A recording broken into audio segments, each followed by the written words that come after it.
Spider-Man, Earth's last stand against the alien invasion. Hey there, fellow webheads. Today, I've got an epic tale that'll make your spidey senses tingle. Imagine this. Spider-Man going toe-to-toe with a full-scale alien invasion threatening our very planet. Sounds wild, right? Well, buckle up and let's swing right into this amazing adventure together. It's a bright and sunny morning in the heart of New York City. The streets are alive with the usual hustle and bustle, honking cabs, street performers, and the aroma of fresh coffee wafting through the air. We catch up with Peter Parker awakening to the blaring sound of his alarm clock. Groaning, he fumbles to turn it off, mumbling something about needing 5 more minutes.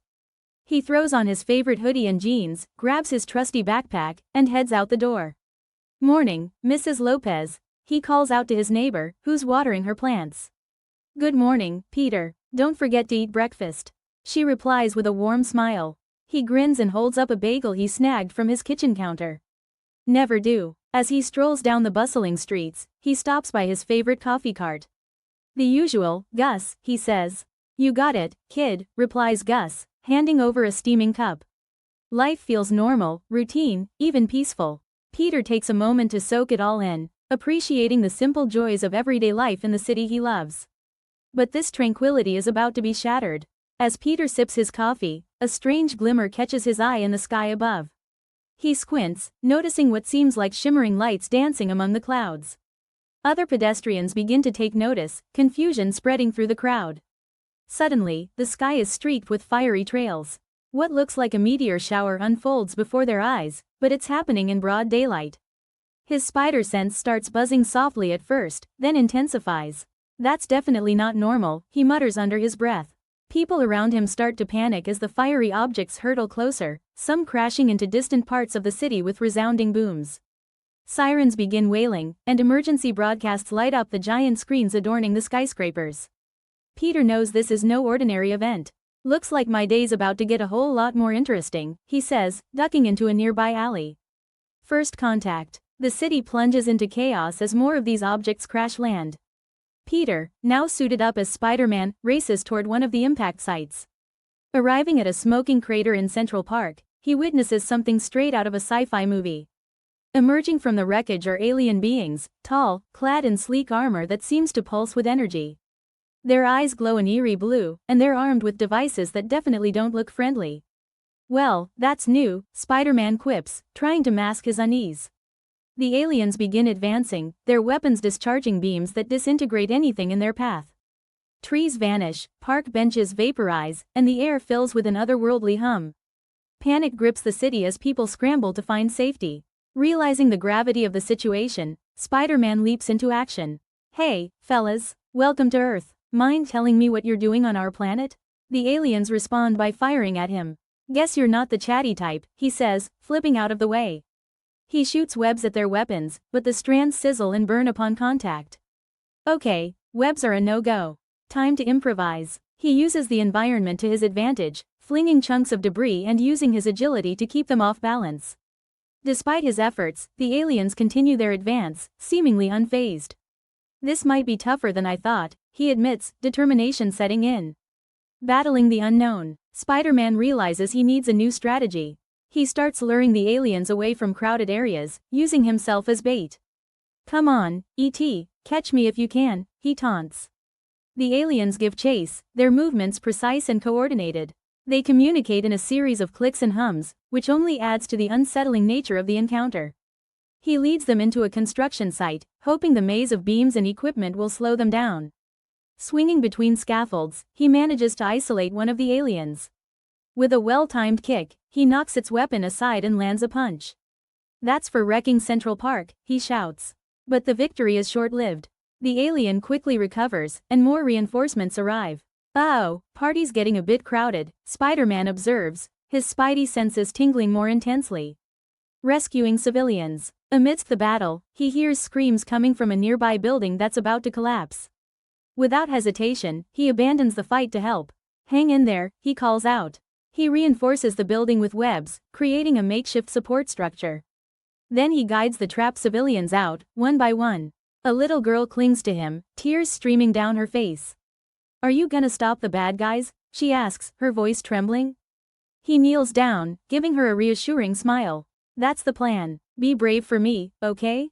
She nods, and he swings back into action with renewed determination. After managing to temporarily hold off the aliens, Spider-Man retreats to a safe spot to catch his breath. He examines a piece of alien tech he managed to snag, a small, glowing device with complex circuitry. This is way beyond anything I've seen, he muses. Research and discovery. He contacts his best friend, Ned Leeds.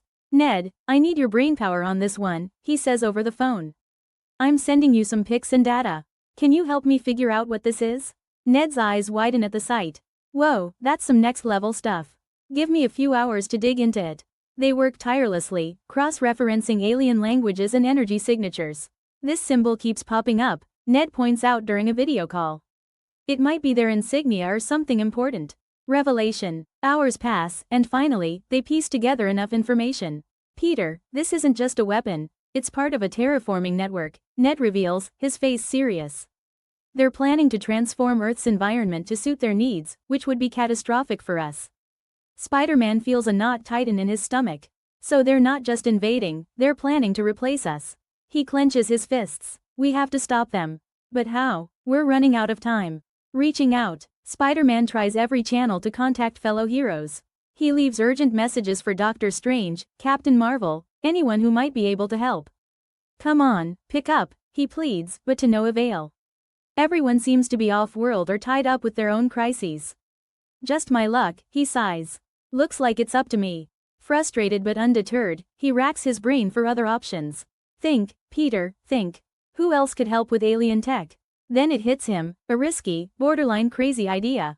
Turning to unlikely allies, he decides to approach Dr. Otto Octavius, who has been laying low since their last encounter.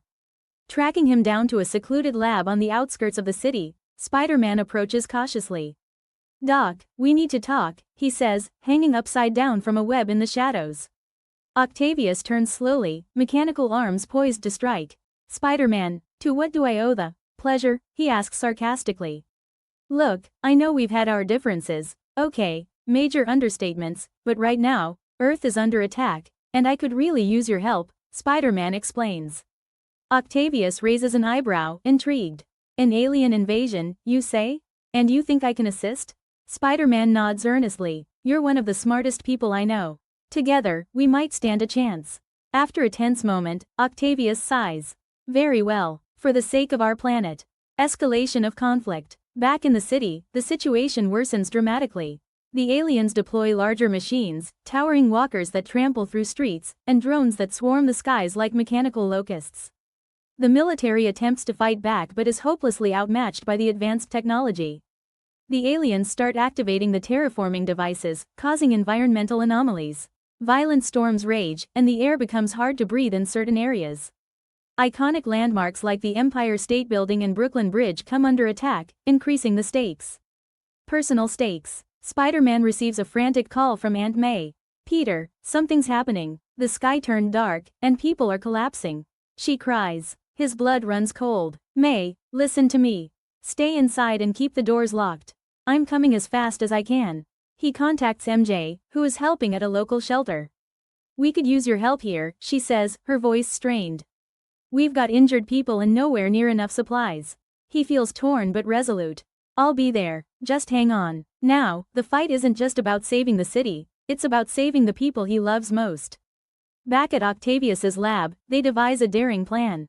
If we can create a counter-frequency to disrupt their technology, we might disable their devices, Octavius explains, scribbling equations on a transparent board. Strategizing, Spider-Man adds, and if we can upload it to their main ship, it could cascade through their entire network. Ned patches in remotely, his face appearing on a nearby monitor. I've been mapping their signal patterns. Sending over the data now. Hope it helps. The trio works feverishly, combining their knowledge to create a makeshift device capable of delivering the countersignal. Gathering resources. They repurpose equipment from Octavius's lab and integrate some of the alien tech Spider-Man acquired. This should amplify the countersignal, Octavius says, handing over a modified gadget. Spider-Man attaches it to his suit. Let's hope this works. Octavius looks at him seriously. Be cautious, Peter. The odds are not in your favor. Spider-Man offers a confident smirk. When are they ever? Besides, friendly neighborhood Spider-Man, remember? Infiltration. Spider-Man approaches the colossal alien mothership hovering ominously above the city. Using his enhanced stealth suit, courtesy of Octavius's upgrades, he evades the external defenses. He finds an entry point, a maintenance hatch on the underside of the ship. Inside, the ship is a labyrinth of pulsating corridors and alien machinery. "This place gives me the creeps," he whispers to himself. He taps into his suit's scanners to navigate toward the central control room, aware that one wrong turn could spell disaster. Confrontation with the alien leader. Upon reaching the core, he's met by the alien leader, a commanding figure with elaborate armor and a gaze that could pierce steel. The leader speaks, surprisingly, in English. "You are persistent, human," he states coldly. "You can understand me?" Spider-Man asks, momentarily taken aback. "We have studied your kind," the leader replies. "Your resistance is illogical. Surrender, and we may consider preserving a fraction of your species." Spider-Man stands tall. "Sorry, but we humans are a bit stubborn.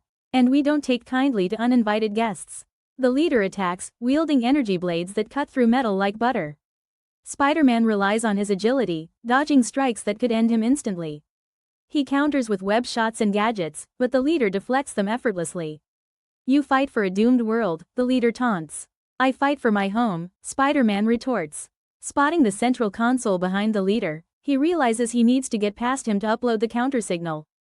Using a burst of webbing, he blinds the leader momentarily. Epic showdown. Seizing the opportunity, he leaps toward the console. Just as he's about to activate the device, the leader recovers, hitting him with a powerful blast that sends him crashing into a wall. Dazed but determined, Spider-Man struggles to his feet. "I can do this all day," he says defiantly.